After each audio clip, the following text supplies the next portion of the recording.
Hey, I'm Jane and welcome to this training. I'm so excited to share with you how I supercharge my sales. I went from 0 to 40K in just 30 days. And I'm talking about 40K in cash sales. So I actually did more of that in sort of billable sales, but 40K cash was what I received in just 30 days.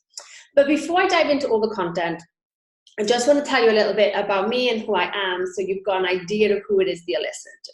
I'm not going to spend ages, so don't worry, it's not going to be one of those pre-trainings where I spend all the time talking about me. I'm not into that stuff. But I think it is important you just have a basic sort of idea of who I am and who it is that you are listening to today. So I'm Jane, and I am originally from Wales, whereas you can obviously tell from the accent I'm Welsh.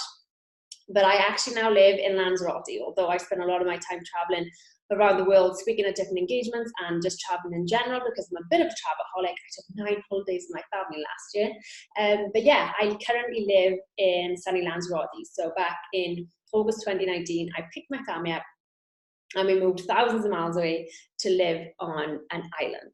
So that is kind of me on a personal aspect, but I started my first business when I was 19. So I'm actually a high school dropout. So I dropped out of school just before my 16th birthday. I was officially 16 and I didn't have a single qualification. I don't have GCSEs, A-levels, nothing. I didn't even sort of finish my mock GCSEs actually. So I even was zeros in all of them. But I started my first business at 19 and I had absolutely no clue what I was doing. By the time I was 21, I'd grown it to be a multiple 7-figure business, which is amazing.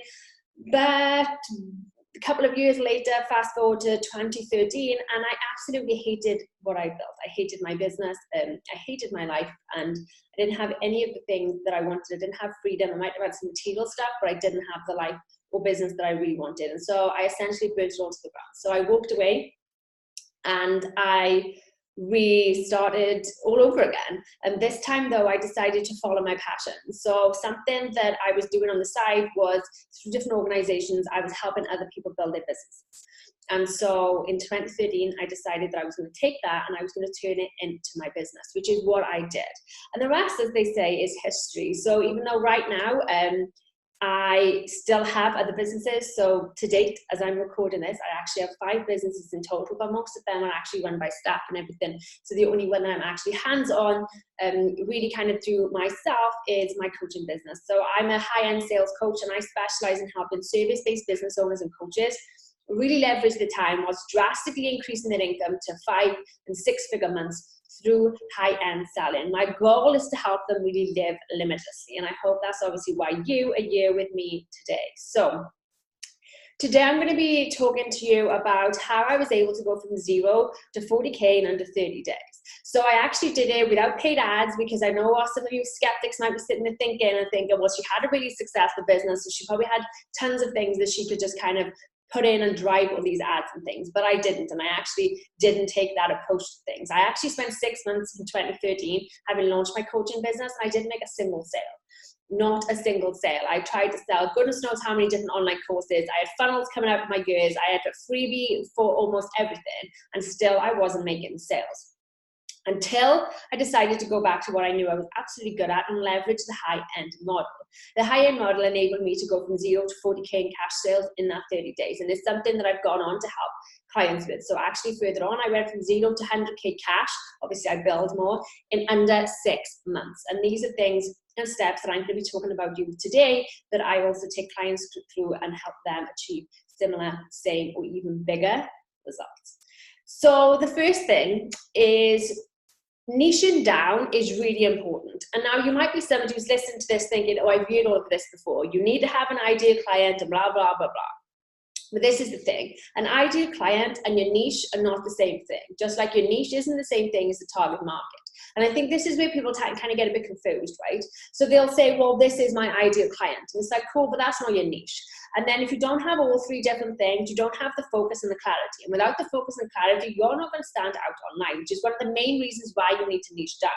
So when I first started in 2013, I went for the Women's Business Academy. I was someone that could help pretty much every business. I had experience in doing so. I was generally really good at business, growing businesses and making businesses lots of money. And so I was like, yeah, I'm going to do a Women's Business Academy and I am going to help everybody.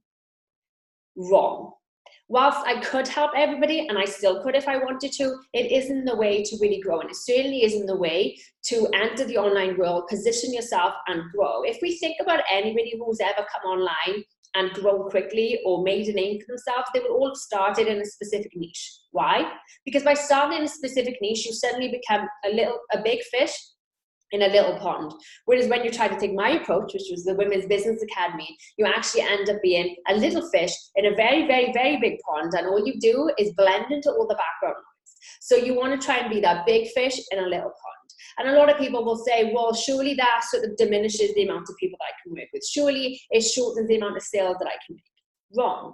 Because actually, yes, whilst you might be in front of 2 million people or 20 million people, they're not going to see you. They're not going to hear you because you are going to blend into all the background noise, which means that you're not even going to make those sales. So any sales that you do make are going to be really hard to come by. Whereas when you flip and you niche down and you become that big fish in the little pond, whilst the pond of people that you might be selling to initially is smaller, you will have better results because people are actually going to see you. If you want to stand out in the online world, you have to cut through the noise. And one of the best ways to cut through the noise is to speak specifically to a want and an issue the ideal clients have, which means you need to niche down. But this is where things are different. So your target market is the collective kind of people that you want to work with, right? So women in business would be my thing back then. Your niche is the thing which you are going to specialize in within that market. So I actually decided to specialize in something very specific, which was turning your Facebook page like us into sales. More specifically, how to double your sales through your Facebook page likes. And then your ideal client is the person that you desire to work with inside of that niche who's in that target market. See where I'm going with this? So your target market is the collective sort of industry or people or group of people, whatever it might be. Your niche is the thing that you're going to do with those people inside of that target market. And your ideal client is the ideal person that you want to work with on that niche inside that target market. And you have to have clarity on all three. But the most important part is the niche part. You have to figure out what your niche thing is going to be. What is the thing that you are going to be known for? I mean, I know some people who are now huge names, and when they first came out, they started with PicMonkey training. Or they even started with, how to just add more likers to your Facebook page. So that's kind of the route that I went down. I went down the route of how to double your sales using your Facebook page likes. And then I also did the flip of how to double your Facebook page likes and double your sales. So I really focused on the Facebook pages and the sales. And I put that together, and that was the kind of niche that I was focusing in. So I wasn't even focusing on the social media niche in general. I really just focused down on that one specific platform. And so that is where I started, and that's where you need to start. You need to start in narrowing down and niching down to a very specific area inside of target market, and then figure out who your ideal client is inside of them. It's important to know who your ideal client is, but it's really important to know and niche down in that niche section. The more specific you can get with that niche, the more you are going to find yourself able to stand out online, which is the most important part to all of this. Because if you're not going to stand out, and if you're not going to be cutting through the noise, then nobody's going to know you exist. And if nobody knows you exist, they can't buy from you. So after I niched down, the next thing I did was I created a package that was specific for them. Now, I went down the route of obviously creating a high-end package because I wanted to make high-ticket sales and I wanted to make them quickly, which is the fastest route to do that is high-end selling. Because if we think about it this way, right? Let's say that we have a course for sale that is $597. Actually selling something at $597 means we have to have a lot more people coming through to make those sales to then make the big numbers, right? And I wanted to hit big numbers and I wanted to hit them quickly. I wasn't going to be able to do that through that method. I was going to have to send a lot of volume of traffic through funnels. I was going to have to make sure that I had all these conversion points and all this other stuff on point. I also had to know that I created a course that people really, really wanted, which, considering I didn't have any data to work with, wasn't necessarily the easiest thing to do. And to be hitting the numbers that I wanted to hit, I would have to have sent an insane amount of traffic through something to buy a low-end course of $597 to be making those numbers. And that wasn't for me. So I decided to leverage the high-end selling. I'd already tried the online courses. I tried it for 6 months. It wasn't for me. And to be honest with you, I quite like the one-to-one engagement with people or the group engagement. I like working with people. And I know there's lots of people that feel the same way. But I also wanted freedom.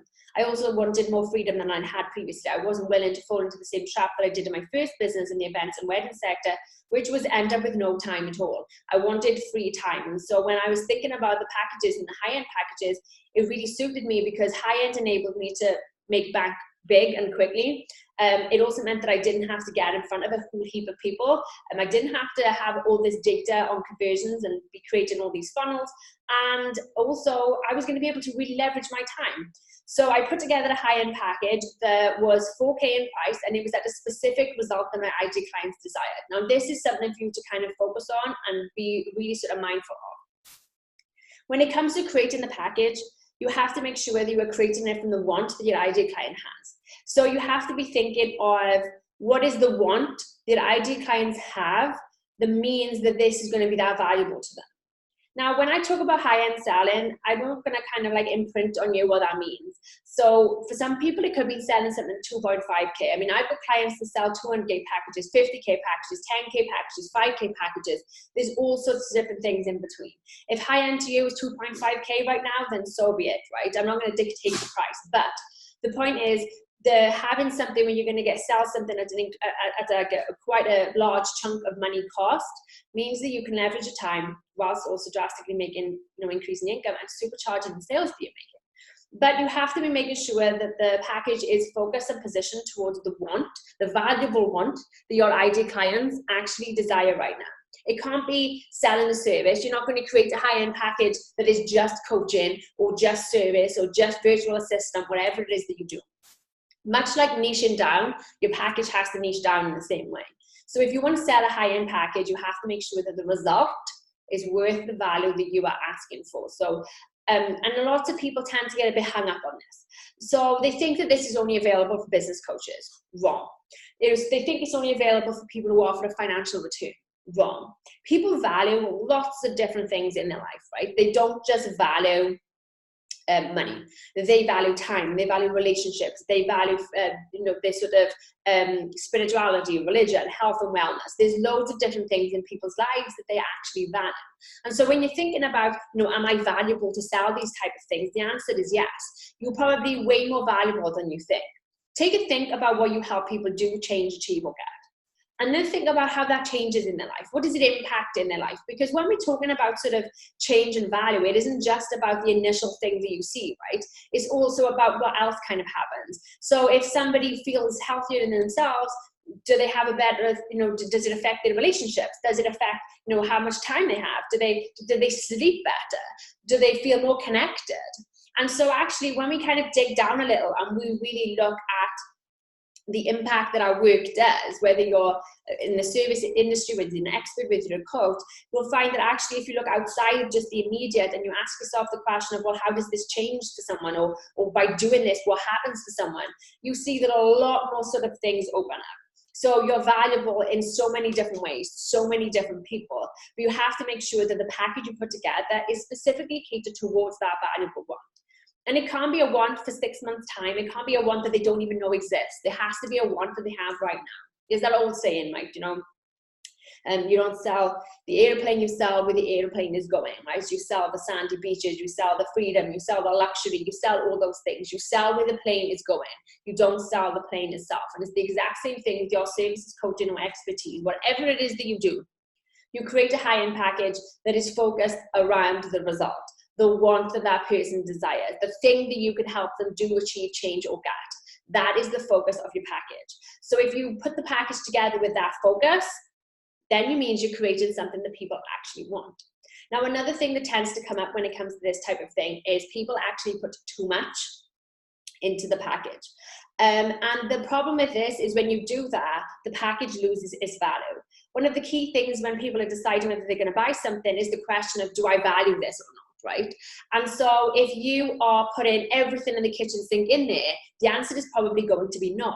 Not because there isn't a ton of stuff in there. They can see that there's a ton of stuff in there, but what they're not seeing is the element of, I really need this, or I really want this. So the minute that we start to throw everything in the kitchen sink into this, because we think, well, if I'm going to charge 2K for it, if I'm going to charge 10K for it, if I'm going to charge all these prices for it, I have to make sure that it's 100% worth it. We dilute it down.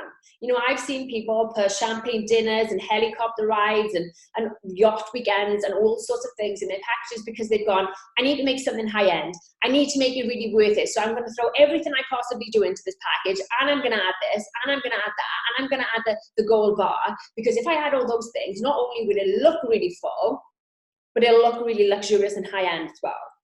All you do is you dilute the whole thing. So then the person can't even see the value. And the minute you start adding those champagne dinners in and the helicopters and the yachts and all those types of things, is actually what happens is the individual goes, well, I mean, they sound nice, but I don't really need them. So then you've taken your package from being something that people need and want to being something that they like the sound of, but they don't really need and want it, because you've added all that stuff into it. And so when you're creating the package, you have to make sure that you're creative in the space of, this is what they want, give them what they need to get that want, and then just add a couple of additional things in that enhances the experience for them. And when I say enhance the experience, I mean it has to actually make sense. It still has to be that thing where they're going to go, oh, I really want this. Oh, I still really need this. Now, it could be adding some additional things in that you would provide them. It could be sending them a book or some like starter sort of thing that you think that they would find useful. It could be organizing a weekend on a yacht if it makes sense. It could be bringing another expert in and then providing some of their expertise. But whatever it is, it has to make sense to them. If it doesn't, you're going to dilute the package and nobody is going to buy it. So step 1 and step 2 of what I did and what you would need to do if you wanted to kind of replicate the same thing is, first of all, you have to get really specific and focused with our niche, like really specific. So as I said, I went down to how to double your sales through Facebook page likes. And I also did the how to double your Facebook page likes and double your sales. But I was that specific. That's where I went. I focused on that platform, on that one specific thing. Then I created a high-end package that was tailored towards the want that my ideal clients had in my niche. I made sure that I only provided them what they needed. I made sure that I kept really focused on the value, which is the result. And then I just added in a couple of additional things that enhanced the experience for them. But nothing that included the kitchen sink that took them completely off track and diluted the message of it. Now, you might also be thinking, well, I mean, you know, how would I even deliver any of this? You can be as creative as you want to be. So I actually decided to go down the one-to-one route straight away, but you don't have to do that. So you could go for an event, you could go for a retreat, you go for a group aspect, you could go for a mixture of all of them. You could go for one-to-one, you could go for done for you, dependent upon what it is that you do. But ultimately, you can be as creative as you want, which is one of the things I love about high-end selling. You can literally be as creative as you want and really leverage your time in doing so. So don't be afraid to get creative. If it's something that you know that they want and you think, I'd really love to deliver in this way, give it a go. So the next thing is you have to make sure that you are showing up in front of your ideal clients in the right spaces every single day. Like, there is no two ways about it. You have to be showing up in those spaces every single day. Now, I'm not forgetting that those things can be automated, right? But lots of people tend to go wrong in this area because what they do is they tend to follow the crowd in the sense of, so I see a lot of these days, everybody just thinks that they can go into a Facebook group and show up and, or they're going to make sales. No matter what industry they're in, no matter who their ideal clients are, they're just going and showing up in groups. And this is the thing, right? I love Facebook groups. Facebook groups actually do work well for my audience because they do tend to hang out with them. I have a Facebook group myself. I spend time personally in Facebook groups as well for my own type of growth. But not everybody is in there. So my father has a Facebook page and he never uses it. He doesn't even post anything. He literally has it to ring me once a week and to keep a look at my pictures and things. Aside from that, doesn't use it. He doesn't know anyone when anyone's wished him a happy birthday. He's even managed to put his location wrong in his profile and everybody thinks he's currently living in the US, which he doesn't. He lives in England. But yeah, he doesn't use it. Even though he's on Facebook, he doesn't use the platform. And there are lots of other people the same. There's lots of people that use their newsfeed all the time that have never ventured into a Facebook group. And so when we're asking the question of, where do I need to be and where do I need to be showing up and where do I need to be putting this content, the first thing you have to think about is where are your ideal clients? Because if your ideal clients are not in Facebook groups, then it doesn't make sense for you to be marketing in them. Just because you might use it for your personal time doesn't mean everybody is using it in the same way. And this is something that people really have to be mindful of and think about when they're deciding where it is they've got to show up. It isn't about you. It's about the people that you are trying to work with. So the first thing you need to do is go and identify the spaces where they spend their time. Is it LinkedIn? Is it Twitter? Is it Instagram? Is it Facebook? And then figure out how they actually use those platforms. Do they use them in the same way that you use them? Do they use them in the way that you are assuming they use them? One of the other big things that people make a mistake with Facebook is they say, well, my Facebook page, that's what I'm going to market. But how are you driving people to your Facebook page? Because unless they're already aware of you, they're not necessarily going to find you on Facebook, because not many people go to Facebook and use it as a search engine, right? Most people don't. Most people go and follow a page on Facebook when they found them somewhere else, not because they've searched for them. And so you need to be thinking about all of those things. But then you need to come up with a daily activity list, which is at least a minimum of 5 things. So I actually had a lot more on my daily activity list. But the reason why I say a minimum of 5 is because I work at a much higher intensity than the vast majority of people that I know. What I do in 60 minutes takes most people 4 or 5 hours. But I don't hold people to those standards. I'm not saying everybody has to work like that, which is why I'm kind of saying just have the 5, right? I think actually my daily activity list at one point was 20, and I did it all in 90 minutes. So don't hold yourself to those standards, though. I don't hold anybody to the same standards that I work-wise, because everybody is different, but everybody works at different intensities and volumes and all those types of things. But you do have to have that idea and plan of where you're going to go, where you're going to show up, and the spaces that you need to really be present on a daily basis. Look, if you're not going to be using ads to be driving people and volumes of traffic of people to find out about you, you're going to have to do it organically yourself. And that means taking an hour out of your day and showing up in these 5 spaces and putting content and engaging and doing all those things, right? Without it, they're not going to know you exist. And I think that's something that a lot of people have to bear in mind, is there's one thing kind of just showing up with content, it's another people seeing you.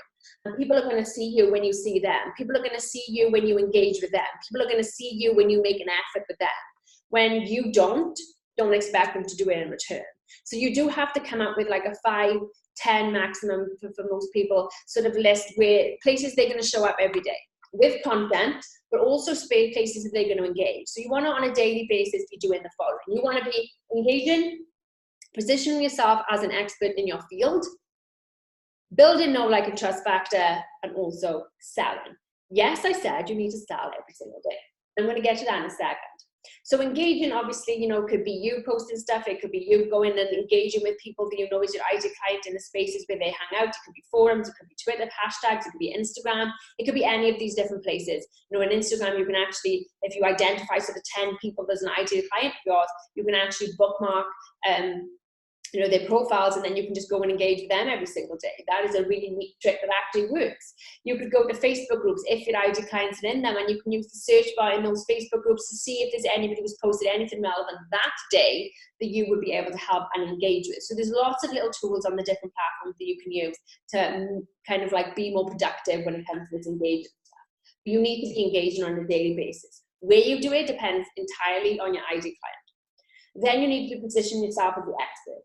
How do you do that? Well, pretty much you show up with content, and that content needs to tell them that you can do what it is that you say you can do. Again, whether you do that for videos, whether you do it with writing, whether you do some blogs, whether you do whatever it might be. But you have to make sure that the content directly speaks to what your ideal clients are looking for. So what are they sitting there thinking about? What are they sitting there potentially Googling? What are they spending their time really thinking about and looking for and wanting help with and wanting to solve and wanting to do change to look at? And you would create content and put it out there. Again, where you put that content out depends entirely upon your ideal client. Now, you might be listening to this thinking, why doesn't she just tell me where to go? The simple answer is because any marketing strategy that's actually going to work needs to be created for your business, because not everybody's business is the same. My ideal clients might not hang out in the same spaces as yours. I've got different businesses. They all market in different ways. And so I don't believe in a cookie cutter approach to any of this. Most of it needs to be tailored to you, to your business, to what it is that you're looking to do, to your ideal clients, to your target market, to your niche.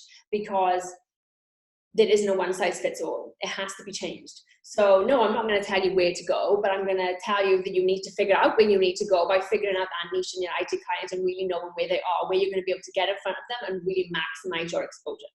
But essentially, you want to get up in front of them on a daily basis and just showcase your expertise with that content. That's what I did.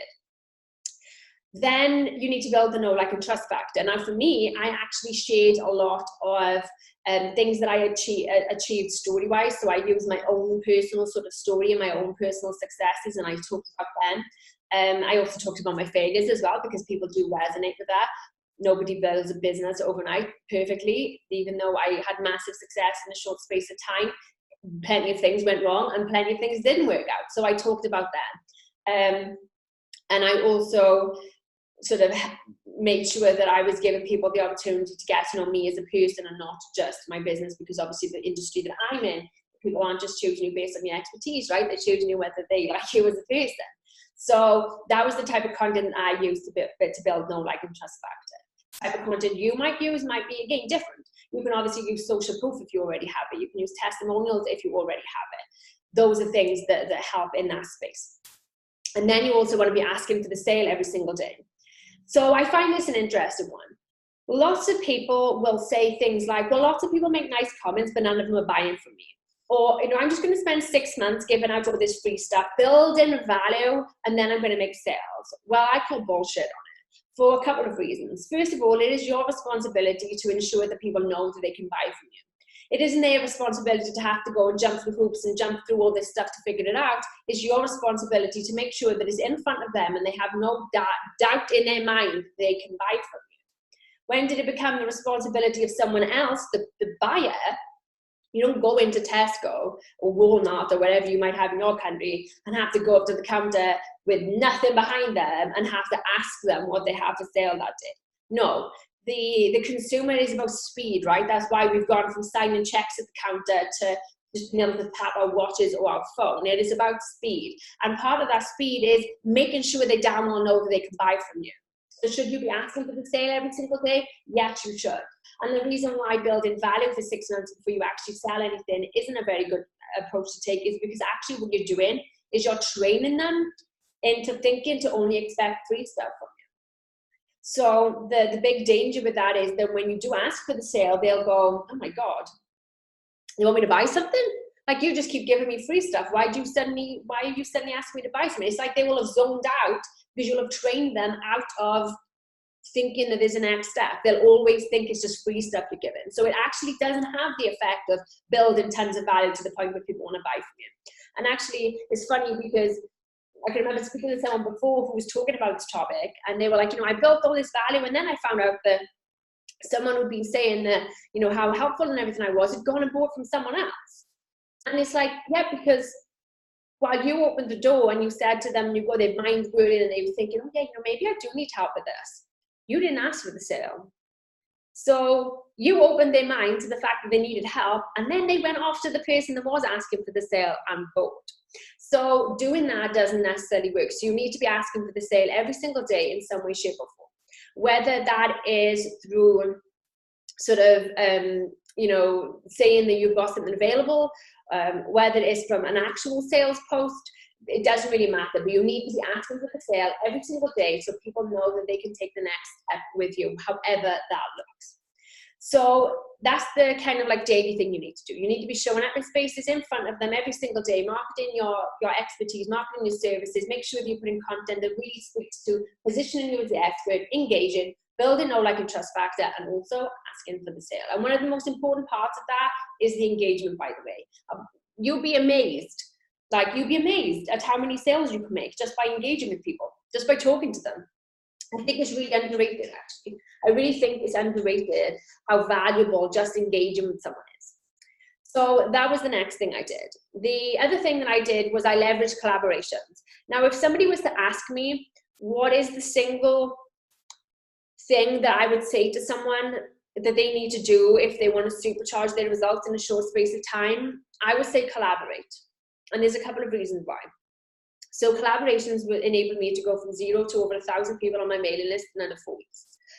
Largely, I had loads of people join my audience that went on to buy my initial high-end package that came from collaborations. Collaborations are amazing because collaborations mean you get directly in front of your ideal clients. You do it in the space where you already know that they are, and better than that, you're put in front of them by someone that they already trust. And so that know, like, and trust ladder we talked about, you're already 5 steps up it at this point. So what would have taken you an extra 5 weeks potentially if they randomly found you online is drastically shortened because someone they already trust has put you in front of them.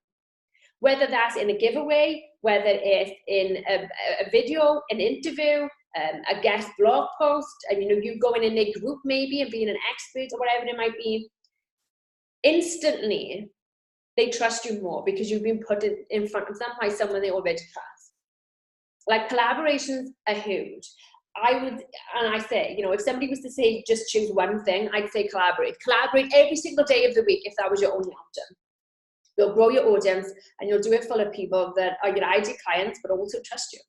They trust you more because somebody they trust has told you you're okay, that you can be trusted. You're that trusted they're doing something with you, whatever that might look like. But I tend to think that people sort of get a bit bogged down with this because they'll be like, well, how am I going to collaborate with Gary Vee? And I'm like, well, why do you want to collaborate with Gary Vee? Why is he your only option? Well, Gary Vee's got these huge numbers. And yes, I'm all for it. Hey, I once cold pitched in my first business to the Queen, in the UK. So I'm all for aiming big. I'm all for shooting big. And most of my wins come from shooting big. But that doesn't mean that's the only thing you focus on. And that doesn't mean that's your only option. Go and pitch to collaborate with Gary Vee, knock it out of the park. But there's also a lot of other collaborations in between it that can be just as valuable to you. Because a collaboration doesn't have to have a ton of people for it to be valuable to you. Remember, we're talking about high-end selling here. If you set up the right kind of package, you only need to get in front of 5 people every month and convert 2 of them if you had, say, a 10K package. If you had a higher package, you only need to get in front of 1 of them per month, perhaps. I've got a client that sells 200K packages and she sells 10 of them every single year and she sells out. She's even got a waiting list right now. She's considering seeing if she can add more spaces in. I have loads of different clients selling loads of different price points, but every single one of them doesn't have to get in front of a huge volume of people. And so when you're thinking about collaboration, even if you're selling something at the 2.5K mark and you've said, well, I want to make 10K, and if you use my pay in full formula, then you again only need 4 sales, right? And that means if you have your sales process right, you probably only need to get in front of 10, maybe 12 people as an absolute push. Again, you don't need thousands and millions of people. So when you're thinking of collaboration, don't limit yourself to thinking, oh, I can only collaborate with those big names. Shoot for the sky, shoot for the stars. Go and collaborate with those big names. I'm all for it. But also don't miss out on all those other ones in between just because you think, oh, that would be good because they've only got 300 people in their group. But what if 50 of them came over to you? What if 30 of them came over to you and 10 of them bought? How much of a difference would that make to your business, to your sales right now? And I think that people get really hung up on these huge numbers, and you don't need huge numbers in high-end selling. If you collaborate with somebody with an audience of 200 and 20 of them came over and 5 of them bought, if you've got the right package, that could still net you over 40K, right? So do you see what I'm saying? So when we're thinking about collaboration, we don't automatically have to go for those big ones. Go for the big ones. Yes, I'm not for 1 second saying don't, but don't forget all the other ones in between, and don't discount the collaboration just because you think that the audience is too small. Get out there, ask for them. I always say to people, just go on your profile and say, hey, I'm looking for people to collaborate with in this industry. Who's interested? You'll be amazed at the amount of people that'll be like, yeah, I'll do it, because everybody is looking to collaborate. Most people that have the head screwed on right understand the concept of moving forward. Collaborations is going to be big on every platform for every business. You just have to look at some more traditional businesses to notice that they'd even leverage in collaborations. Why? Because it's the way forward. So collaborate. That's the other thing. That's the other thing that I did. I collaborated a lot. I did it obviously in the days of when the webinar was king. When everyone was doing webinars, I did loads of webinars with people. And they worked for me. I did webinars, I did summits, I did giveaways. I run my own summit as well as a collaboration. So there's loads of different options with collaborations, but it's something that I leverage and something that I highly recommend that you do. So the last thing that I want to talk about is actually one of the most important parts, which is you or me, in the case of me sharing the things that I did to go from 0 to 40K in 30 days. Me. So here's the thing, right? If you were shooting for 40K, 10K, whatever that number might be, you're probably not who you need to be right now. Because if you were, you'd already be there. Making those sales and hitting those numbers and reaching a sales goal that you perhaps haven't done before and haven't done consistently isn't so much an outer game, but an inner one. Lots of people will say, well, where am I going to find people who pay these prices? Where am I going to find people that will buy from me? It's the wrong question. The question you need to be asking yourself is, who do you need to be? Who do you need to be in order to attract the people who are ready and willing to pay these prices? Who do you need to be in order to attract people who are ready to buy from you? Who are you at 10K, at 40K, at 50K, whatever the number is that you're looking to do in the next 30 days? Who are you? Who are you at that level? What is your mindset? What environment are you working from? What energy you're bringing? Because I'll tell you, if you sit there and you believe that you're not good enough, or you believe that it's not possible for you, then you're not going to happen. You're going to sort of conspire so that it doesn't, right? Because you don't feel that it's safe for you to. And that's the next point that I want to make. It's all good and well setting a goal of like, oh, hey, 10K, I want to do 10K in the next 30 days. But that 10K has to mean something. It has to mean something to you. And it also has to feel safe to you. If you don't feel that a goal is safe, then you're not going to do it. You're not going to allow yourself to actually make that goal happen if you don't believe it's safe for you. And lots of people throw these big numbers out there, but they don't actually know why they want them. They've not connected to them in any way, and they haven't explored whether it's safe for them. What does making that figure mean? What does it change in your life? Because make no bones about it, it changes things, right? And so for me, one of the things that I kind of had was, well, will I have more pressure? I had this idea that there'd be more pressure if I was making this much money from coaching. I'd done it before, and I'd had pressure as well, but now it was on me. It was me, right? I was selling me. And so I had a lot of beliefs around that. And so it wasn't safe for me to do it. So I had to address that. And it's the same for lots of people. What changes for you if you hit those numbers?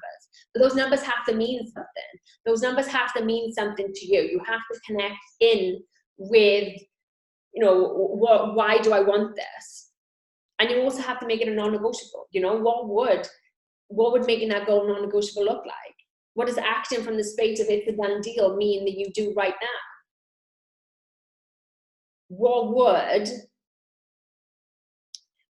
10K you, 20K you, 30K, whatever level you're trying to get to right now, what would he or she do right now? Like, what would they be thinking right now? What would they be doing right now? What action would they be taking once they finish this training? And that's the kind of thing you need to think about. Lots of people spend all their time focusing on, where am I going to find these people? Look, there's no magic space where people just hang out with money. Not really anyway. And the idea that you choosing someone who's rich isn't going to work either, by the way, because unless they value what you're selling, they're not going to buy. But the question is always going to be, who do you need to be?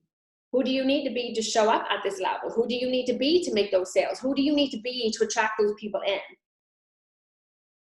You need to act from the space of you already being there. But that being there has to mean something to you. The goal has to mean something to you. You have to make it non-negotiable, right? We talked about this in a whole podcast episode, how to make goals non-negotiable. It's like my magic secret when it comes to goal setting. I think people underestimate how much of an inner game it really is, because 2,000 of you can watch this training. All of you could potentially go and implement everything that I shared. Some of you could be in exactly the same industry with exactly the same offers even. Yet 5 of you will do it, make it, as they say. And yet 35 of you won't. Is it all because of the strategy? No. The difference isn't the strategy for most people. The difference is the person that implemented the strategy. And so the question you've really got to explore is, who do you need to be on an inner level? What is that version of you? How do you act from that space? How do you make it safe for you to reach those goals? What beliefs do you need to change? If I was to say to you right now, okay, so what changes for you once you hit that goal? What's the first thing that comes to your mind? For most people, it's like, oh, I'll be happier. What does being happier mean? And then explore it some more, because even though there's lots of positive things, if there's one negative thing, that means that that goal is not safe for you, you're not going to get there. But then further from that, you have to understand who you be, the version of you that's already there. You know, for most people, I find it really interesting, actually. For a lot of people, when we have this conversation, they one of the things they say is, well, that version of me would be out there connecting with people, making sales. And I'm like, well, why are you not? Well, because I haven't made sales yet. So I'm like, yeah, but the whole thing is, to make the sales, you've got to do that action. And so half the time, the activity that people think they wouldn't do until they made sales is the exact activity they need to do now in order to make those things. Look, I didn't reinvent the wheel, and I didn't do anything that nobody else can do. I didn't run thousands of pounds into ads to drive a ton of traffic to make those sales. I did 40K in cash sales in under 30 days, completely organically, starting from zero. I had zero at the beginning of it. And I just did those things. I didn't do anything more complicated. The biggest part was the final part, which was me. But I didn't do anything extravagant. I didn't do anything that you can't do.